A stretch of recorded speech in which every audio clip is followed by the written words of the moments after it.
Okey, seterusnya baris bawah pula. Tadi baris atas kan, ni sekarang baris bawah. Macam mana kita nak bunyikan?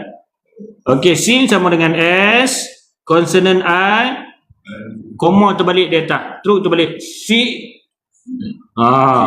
Jadi sa, si. Matikan dia. Si. Si. Si. Bukan si. Si di Kedah.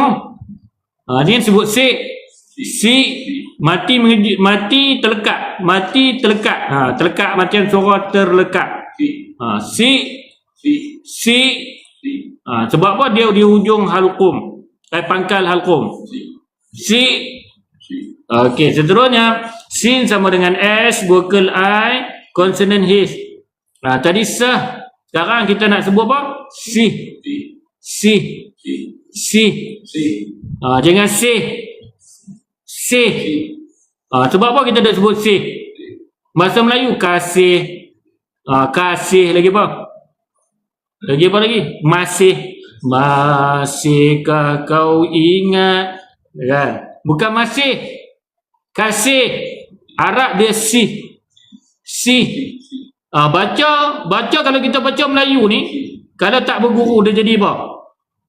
Agak-agak kalau Pak Bu sendiri ya. Kan? Kalau tak main guru, Pak Bu akan baca apa? Baca sih kan? Tak, sih. Dia jadi Melayu dia kena berguru, dia kena si. Si.